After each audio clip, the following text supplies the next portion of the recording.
सर्वप्रथमे प्रभु जीशुख्रीष्ट को मु धन्यवाद ज्ञापन करे। प्रभु सुंदर सुजोग प्रदान कले जेपरी आम्भे माने ताहांक वाक्यरू शिक्षा लाभ करू। सेथिपाई मु प्रभु को धन्यवाद देवा संगे संगे आपण मानकु मध्य मु हृदय तलु धन्यवाद ज्ञापन करे।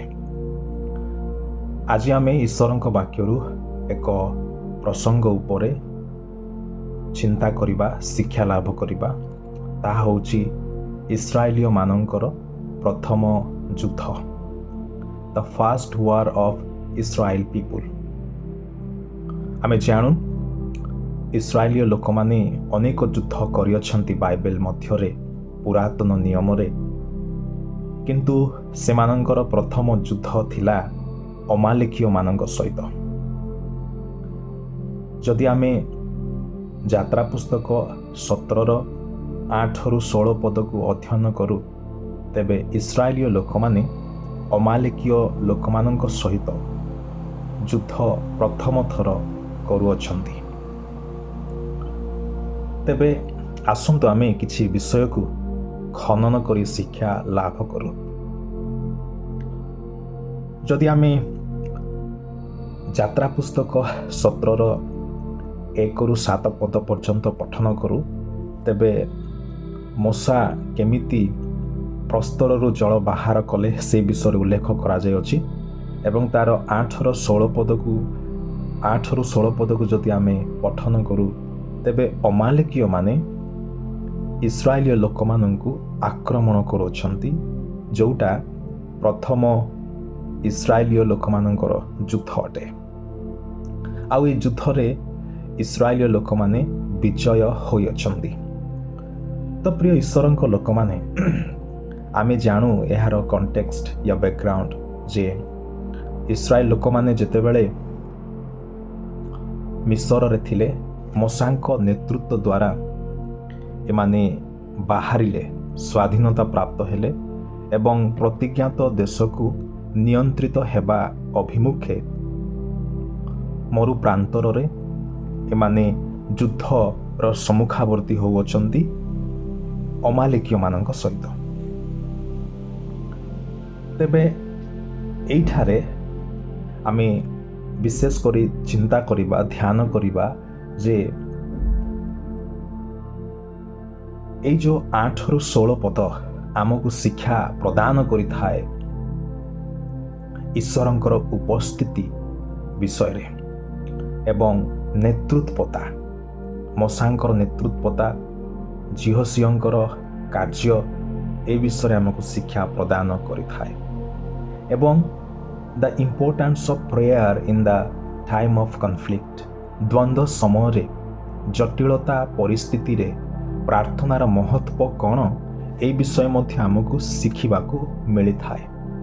तो प्रथम विषय ता आमे चिंता करिबा, ता होची द अमालेकाइट अटैक, अमालेकीय मानंकर आक्रमण। तो सर्वप्रथमे अमालेकीय मानंकर आक्रमण, से मानंकर टैक्टिक्स,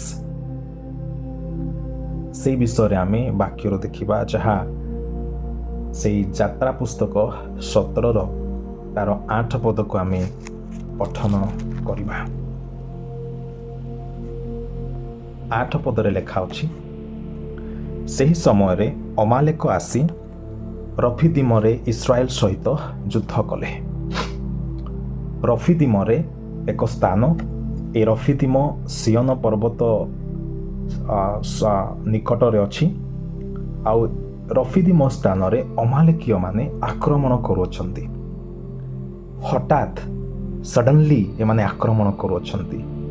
तेबे ही अमालेकीय माने किए, आउ ए माने काहेकि आक्रमण कले इस्राएल लोक माननकु?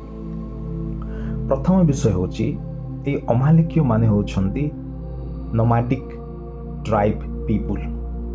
ए माने जाजाबर जीवन काटिबा लोक माने अटंती। अमालेकंक औरसरु बा वर्गरु बा ट्राइब्स रु आनित लोक माने, आउ ए माने इस्राएलर शत्रु अटंती। आउ ए माने ଈଶ୍ୱରଙ୍କ ଦ୍ୱାରା ଅଭିଶପ୍ତ ହୋଇଥିଲେ। ଯଦି ଆମେ ଅମାଲେକୀୟ କିଏ ଏ ବିଷୟକୁ ଯଦି ଆମେ ଖନନ କରୁ, ତେବେ ଆମେ ଆଦି ପୁସ୍ତକ 36ର 12 ପଦକୁ ପଠନ କରିବାକୁ ପଡ଼ିବ। ଆମେ ଅଧ୍ୟୟନ କରିବା ଆଦି ପୁସ୍ତକ 36ର 12 ପଦକୁ।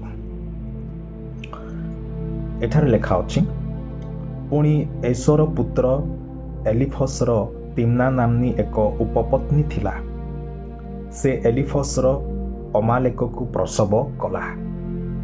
ଏମାନେ ଏସୋର ପତ୍ନୀ ଆଦାର ସନ୍ତାନ।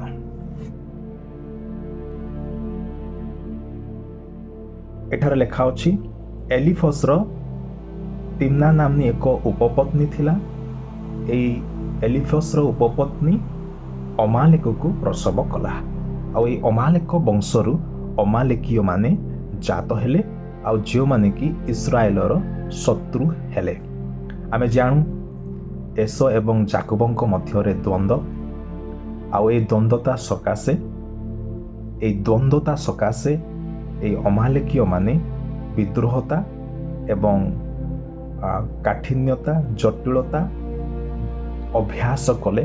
ଆଉ ଧୀରେ ଧୀରେ ଔସର ବଂଶରେ, ବିଶେଷ କରି ଅମାଲେକୀୟ ମାନେ ଅଭ୍ୟାସ କରି ଏହା ସେମାନଙ୍କ ଆଡ଼କୁ ପାଷ୍ଟ ଥ୍ରୁ ହେଲା। ସେଇ ପରଠୁ ଏମାନେ ସେଇ ଏସ ଏବଂ ଯାକୋବଙ୍କର ଦ୍ୱନ୍ଦ୍ୱକୁ ନେଇ ବିଦ୍ରୋହାଚରଣ କରନ୍ତି ଇସ୍ରାଏଲ ବିରୋଧରେ।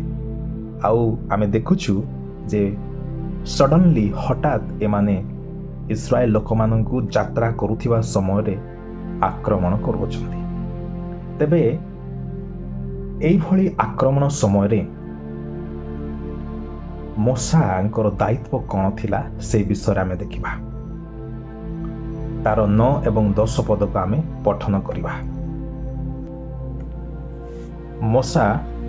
ତହିଁରେ ମୋଶା ଝିଅସିଙ୍କୁ କହିଲେ, ତୁମ୍ଭେ ଆମ୍ଭମାନଙ୍କ ନିମନ୍ତେ ଲୋକ ମନୋନୀତ କରି ଅମାଲେକ ସହିତ ଯୁଦ୍ଧ କରିବାକୁ ଯାଅ। କାଲି ମୁଁ ଆପଣା ହସ୍ତରେ ପରମେଶ୍ୱରଙ୍କ ଯଷ୍ଟି ଘେନି ପର୍ବତ ଶୃଙ୍ଗରେ ଛିଡ଼ା ହେବି। ତ ମୋଶାଙ୍କ ଆଜ୍ଞାନୁସାରେ ଝିଅସିଅ ଅମାଲେକ ସହିତ ଯୁଦ୍ଧ କଲେ। ପୁଣି ମୋଶା ଓ ହାରଣ ହୁର ପର୍ବତ ଶୃଙ୍ଗରେ ଆରୋହଣ କଲେ। ମୋଶାଙ୍କର ଦାୟିତ୍ୱ ଯୁଦ୍ଧ ସମୟରେ ଗୋଟେ ଲିଡର, ଗୋଟେ ନେତୃପକ୍ଷ, ଗୋଟେ ନେତା, ତାର ଦାୟିତ୍ୱ କ'ଣ ଆମେ 9 ଏବଂ 10 ପଦକୁ ପଠନ କରି ବୁଝୁଅଛୁ ଯେ ଯୁଦ୍ଧ କରୁଛନ୍ତି ବା ଯୁଦ୍ଧ ସମୟରେ ମୋଶା ନିର୍ଦ୍ଦେଶ ଦେଉଅଛନ୍ତି କି ଝିଅସିଅ ତୁମ୍ଭେ କେତେକ ମନୋନୀତ ଲୋକମାନଙ୍କ ସହିତ ଅମାଲେକୀୟ ମାନଙ୍କ ବିରୁଦ୍ଧରେ ଯୁଦ୍ଧ କର। ତାପରେ 10 ପଦରେ ଲେଖା ଅଛି ଯେ ମୋଶା, ହାରଣ ଏବଂ ହୁର এই 3 ଜଣ ପର୍ବତ ଶୃଙ୍ଗକୁ ଆରୋହଣ କଲେ। ସିୟନ ପର୍ବତକୁ, ଯେଉଁ ପର୍ବତରେ ପରମେଶ୍ୱର ଉପସ୍ଥିତ ଥିଲେ, ହରେ ପର୍ବତ ବା ସିୟନ ପର୍ବତକୁ।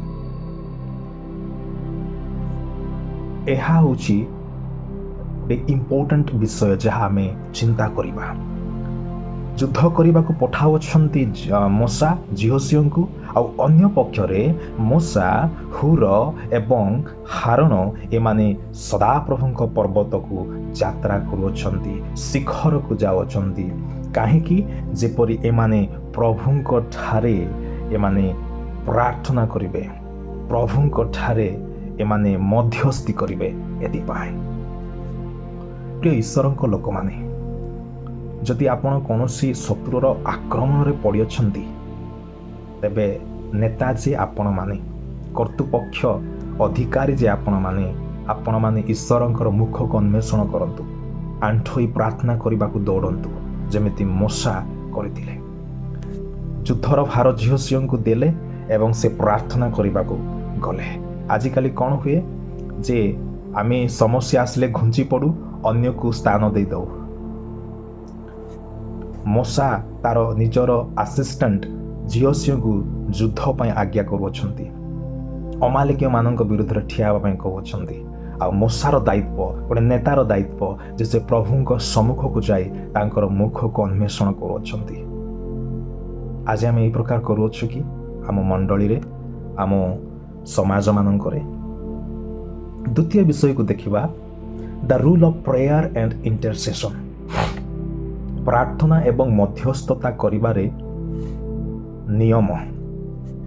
କେମିତି ମୂଷା ପ୍ରାର୍ଥନା ଏବଂ ମଧ୍ୟସ୍ଥତା କଲେ, ମଧ୍ୟସ୍ଥି ହେଲେ, এই ବିଷୟକୁ ଆମେ ଦେଖିବାକୁ ପାରୁଛୁ ଯାତ୍ରା ପୁସ୍ତକ 17 ତାର 11-13 ପଦ ପର୍ଯ୍ୟନ୍ତ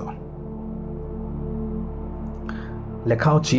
ମୂଷା ଆପଣା ହସ୍ତ ଉର୍ଦ୍ଧ୍ୱକୁ ଟେକିଥିବା ସମୟରେ ଇସ୍ରାଏଲ ଜୟୀ ହେଲେ ଓ ସେ ଆପଣା ହସ୍ତ ନୁଆଉଥିବା ସମୟରେ ଅମାଲେକୀୟ ଜୟୀ ହେଲେ। ମାତ୍ର ମୂଷାଙ୍କର ହସ୍ତ ଭାରି ହେଲା, ଯେହେତୁ ସେମାନେ ଖଣ୍ଡିଏ ପ୍ରସ୍ତର ଆଣି ତାହା ତଳେ ରଖନ୍ତେ ମୂଷା ତହିଁ ଉପରେ ବସିଲେ। ପୁଣି ହାରଣ ଓ ହୁର ଜଣେ ଏ ପାଖେ ଆଉ ଜଣେ ସେ ପାଖେ ତାହାଙ୍କ ହାତ ଟେକି ଧରିଲେ। ତହିଁରେ ସୂର୍ଯ୍ୟାସ୍ତ ପର୍ଯ୍ୟନ୍ତ ତାହାଙ୍କର ହସ୍ତ ସ୍ଥିର ରହିଲା। ଆପଣାର ହସ୍ତ ଉଠାଇ ସୂର୍ଯ୍ୟାସ୍ତ ପର୍ଯ୍ୟନ୍ତ ପ୍ରାର୍ଥନାରେ ରତ ଥିଲେ ମୂଷା। ଯେ ପର୍ଯ୍ୟନ୍ତ ବିଜୟତା ଡିକ୍ଲେରେସନ୍ ହୋଇନାହିଁ ସେ ପର୍ଯ୍ୟନ୍ତ ପ୍ରାର୍ଥନା। ଆଉ ତାହାଙ୍କ ପ୍ରାର୍ଥନା ହସ୍ତ ଉତ୍ତୋଳନ କରି ତାମାନେ ସମ୍ପୂର୍ଣ୍ଣ ସମର୍ପଣ, ନିଜକୁ ନ୍ୟୁନ କରିବା, ନିଜକୁ ଛୋଟ ମନେ କରିବା, ସମ୍ପୂର୍ଣ୍ଣ ସରେଣ୍ଡର ହେଇ ସମର୍ପଣ କରି ପ୍ରଭୁଙ୍କ ଠାରେ ମଧ୍ୟସ୍ଥ ବା ପ୍ରାର୍ଥନାର ନିୟମକୁ ରଖୁଅଛନ୍ତି ସେ ବା କରୁଅଛନ୍ତି। ପ୍ରିୟ ଈଶ୍ୱରଙ୍କ ଲୋକମାନେ, ଆଉ ପ୍ରାର୍ଥନା ସମୟରେ ଦୁଇ ଜଣ ତାଙ୍କୁ ସାହାଯ୍ୟ କରୁଅଛନ୍ତି। ଏହା ହେଉଛି ଗୋଟିଏ ନେତା ବା ଗୋଟିଏ ସମାଜର କର୍ତ୍ତୃପକ୍ଷର ଗୋଟେ ପାଳକର ଗୋଟିଏ ସଭ୍ୟର ଦାୟିତ୍ୱ ଅଟେ।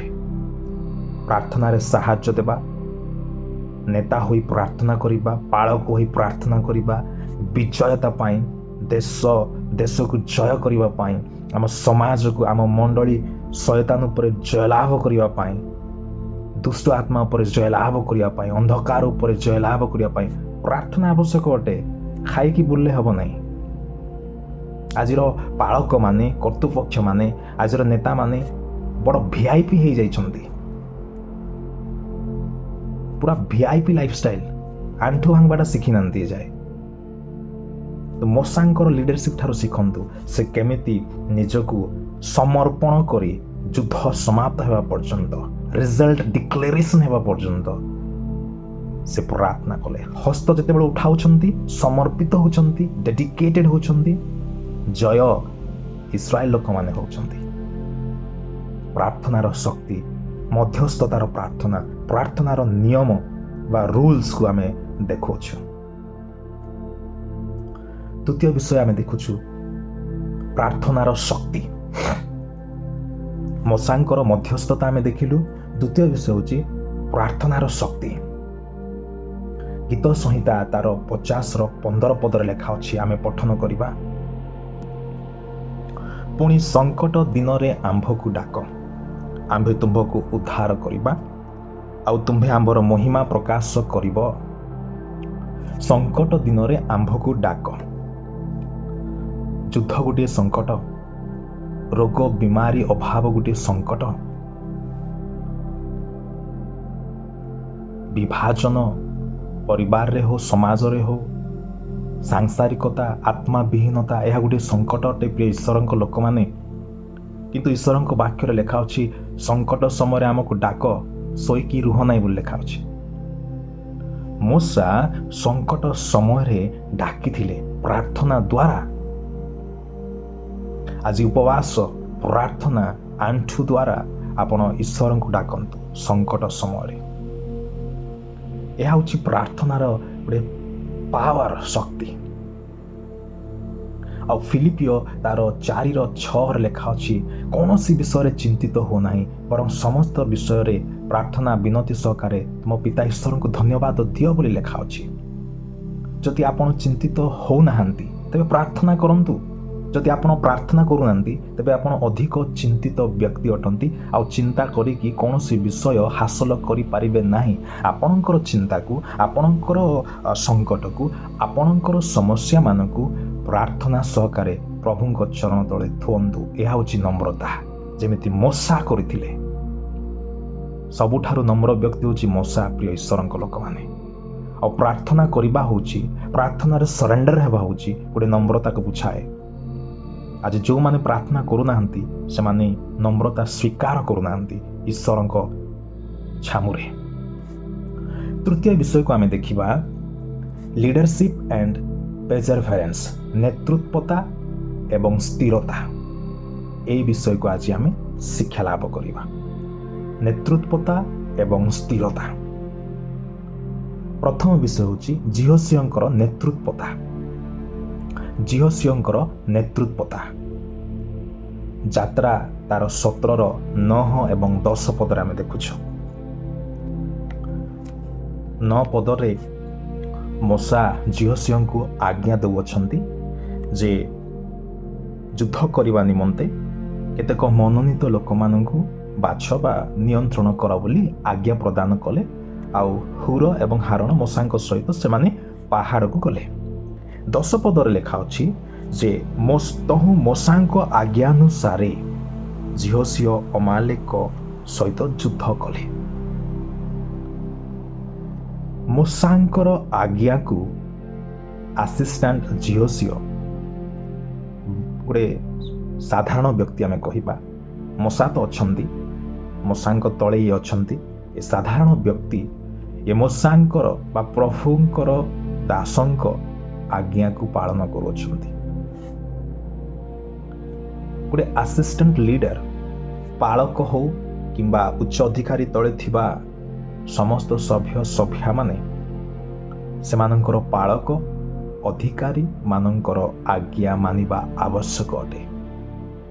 ମୋଶା ଯାହା ଆଜ୍ଞା କରିଥିଲେ ଝିଅସିଓଙ୍କୁ ତାହା ସେ ସଫଳ କରୁଅଛନ୍ତି।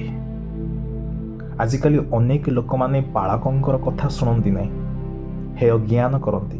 କର୍ତ୍ତୃପକ୍ଷ, ସମାଜର କର୍ତ୍ତୃପକ୍ଷ ମାନଙ୍କର କଥା ଶୁଣନ୍ତି ନାହିଁ, ହେୟ ଜ୍ଞାନ କରନ୍ତି, ଅବହେଳିତ ହୁଅନ୍ତି। କିନ୍ତୁ ଝିଅସିଓ ସାହସ ବାନ୍ଧି ସ୍ଥିର ଭାବରେ ତାଙ୍କର ନେତୃତ୍ୱତାରେ ସେ ମୋଶାଙ୍କର କଥାକୁ ମାନୁଅଛନ୍ତି, ଆଜ୍ଞା ପାଳନ କରୁଅଛନ୍ତି, ଆଉ ଯାଇ ଅମାଲେକୀୟ ମାନଙ୍କ ବିରୁଦ୍ଧରେ ଯୁଦ୍ଧ କରୁଅଛନ୍ତି।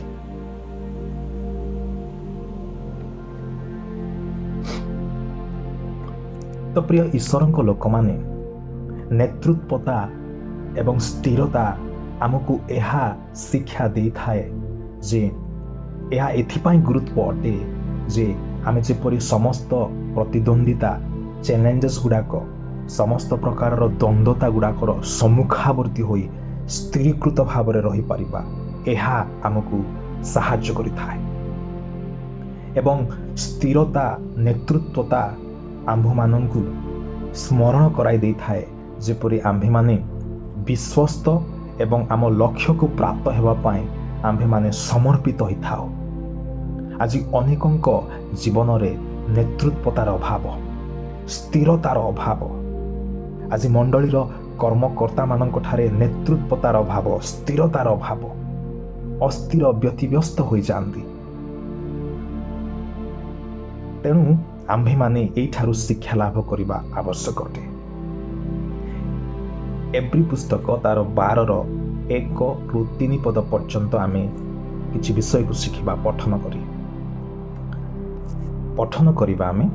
ଅତଏବ ଏଡ଼େ ବୃହତ୍ ମେଘତୁଲ୍ୟ ସାକ୍ଷୀମାନଙ୍କ ଦ୍ୱାରା ବେଷ୍ଟିତ ହେବାରୁ ଆସ, ଆମ୍ଭେମାନେ ପ୍ରତ୍ୟେକ ଭାର ଓ ସହଜରେ ବେଷ୍ଟନକାରୀ ପାପ ପରିତ୍ୟାଗ କରି ବିଶ୍ୱାସର ନେତା ଓ ସିଦ୍ଧିଦାତା ଯୀଶୁଙ୍କୁ ଲକ୍ଷ୍ୟ କରି ଧୈର୍ଯ୍ୟ ସହକାରେ ଆମ୍ଭମାନଙ୍କ ଗନ୍ତବ୍ୟ ପଥରେ ଧାବମାନ ହେଉ। ସେ ଆପଣା ସମ୍ମୁଖସ୍ଥ ଆନନ୍ଦ ନିମନ୍ତେ ଅପମାନ ତୁଚ୍ଛ ଜ୍ଞାନ କରି ଧୈର୍ଯ୍ୟ ସହ କ୍ରୁଶ ମୃତ୍ୟୁ ଭୋଗ କଲେ, ପୁଣି ଈଶ୍ୱରଙ୍କ ସିଂହାସନର ଦକ୍ଷିଣ ପାର୍ଶ୍ୱରେ ଉପବିଷ୍ଟ ହୋଇଅଛନ୍ତି। ତୁମ୍ଭେମାନେ ଯେପରି ଆପଣା ଆପଣା ମନରେ ଶ୍ରାନ୍ତ କ୍ଳାନ୍ତ ନ ହୁଅ, ଏଥିପାଇଁ ଯେ ପାପୀମାନଙ୍କ ଠାରୁ ଆପଣା ବିରୁଦ୍ଧରେ ଏଡ଼େ ପ୍ରତିକୂଳାଚରଣ ସହ୍ୟ କଲେ ତାହାଙ୍କ ବିଷୟରେ ବିବେଚନା କର। ପ୍ରିୟ ଈଶ୍ୱରଙ୍କ ଲୋକମାନେ, ଆମର ସିଦ୍ଧିଦାତା ନେତା ହେଉଛନ୍ତି ଯୀଶୁଖ୍ରୀଷ୍ଟ। ସେ କେମିତି ଧୈର୍ଯ୍ୟ ସହ କ୍ରୁଶ ମୃତ୍ୟୁ ଭୋଗ କଲେ ଏବଂ ଆମ୍ଭେମାନେ ଯେପରି ଆପଣା ଆପଣା ମନରେ ଶ୍ରାନ୍ତ କ୍ଳାନ୍ତ ନ ହଉ, ଏହା ଆମମାନଙ୍କୁ ବାକ୍ୟରୁ ଶିକ୍ଷା ପ୍ରଦାନ କରିଥାଏ। ଧୈର୍ଯ୍ୟ ସହକାରେ ଆମ୍ଭେମାନେ ଯେପରି ଗନ୍ତବ୍ୟ ପଥରେ ଧାବମାନ ହେଉ, ଏହା ଆମମାନଙ୍କୁ ଶିଖାଇ ଦିଆଯାଇଥାଏ। ତେଣୁ ଆମ୍ଭେମାନେ ନେତୃତ୍ୱତା ଏବଂ ସ୍ଥିରତା ହେବା ଆବଶ୍ୟକ, ଯୀଶୁଖ୍ରୀଷ୍ଟଙ୍କୁ ଲକ୍ଷ୍ୟ କରି।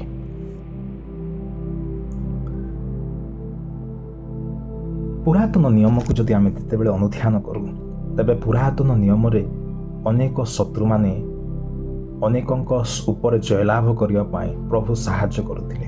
ଅନେକ ଯୁଦ୍ଧ ସଂଘର୍ଷ ସମସ୍ୟା ଗୁଡ଼ାକ ଆମେ ପୁରାତନ ନିୟମରେ ଦେଖୁଅଛୁ। କିନ୍ତୁ ଯଦି ଆମେ ନୂତନ ନିୟମକୁ ଯାଉଅଛୁ, ନୂତନ ନିୟମରେ ଯୁଦ୍ଧ ଏଲାଉଡ୍ କରାଯାଇ ନାହିଁ। ଯୀଶୁ ନିଜେ କହିଅଛନ୍ତି, ତୁମ୍ଭେ ଆପଣା ଶତ୍ରୁମାନଙ୍କୁ ପ୍ରେମ କର। ତେବେ ପ୍ରିୟ ଈଶ୍ୱରଙ୍କ ଲୋକମାନେ, ମାନବ ସମାଜରେ କେହି ଆମର ଶତ୍ରୁ ନାହାନ୍ତି। ଆମ୍ଭମାନଙ୍କର ଶତ୍ରୁ କେବଳ ଶୈତାନ ଅଟେ। ଆମେ ଯଦି ଅଧ୍ୟୟନ କରିବା ଏଫେସୀୟ ତାର 6:12 ପଦକୁ, ସେଠାରେ ଲେଖା ଅଛି, କାରଣ ଆମ୍ଭମାନଙ୍କର ଯୁଦ୍ଧ ମର୍ତ୍ତ୍ୟ ବିରୁଦ୍ଧରେ ନୁହେଁ, କିନ୍ତୁ ଅଧିପତ୍ୟ ବିରୁଦ୍ଧରେ, କର୍ତ୍ତାପଣ ବିରୁଦ୍ଧରେ, ଏହି ଅନ୍ଧକାରର ଜଗତପତିମାନଙ୍କ ବିରୁଦ୍ଧରେ, ପୁଣି ଆକାଶ ମଣ୍ଡଳର ଦୁଷ୍ଟ ଆତ୍ମାଗଣର ବିରୁଦ୍ଧରେ। ପ୍ରିୟ ଈଶ୍ୱରଙ୍କ ଲୋକମାନେ, ଆମେ ଯାହା ଅଧ୍ୟୟନ କଲୁ, ପୁରାତନ ନିୟମରେ ଯେଉଁ ପ୍ରଥମ ଇସ୍ରାଏଲୀୟ ଲୋକମାନଙ୍କର ଯୁଦ୍ଧ, ତାହା ଆମ୍ଭେମାନେ ତହିଁରୁ ଏହା ଶିଖିବାକୁ ପାଉଅଛୁ ଯେ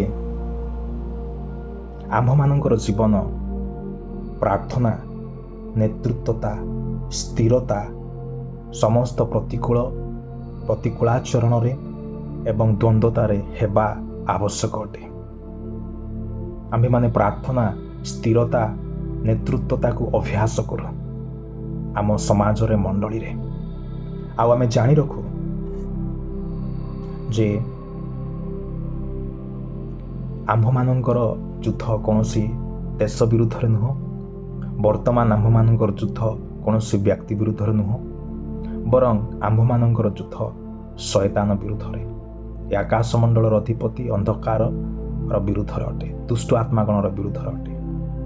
ତେଣୁ ଆସୁ ଆମ୍ଭେମାନେ ଆମ୍ଭମାନଙ୍କର ସମାଜକୁ, ପରିବାରକୁ, ମଣ୍ଡଳୀକୁ ପ୍ରାର୍ଥନାରେ ନିୟନ୍ତ୍ରଣ କରୁ ଏବଂ ଉତ୍ତମ ଲିଡରସିପ୍ରେ, ସ୍ଥିରତାରେ ନିୟନ୍ତ୍ରଣ କରୁ।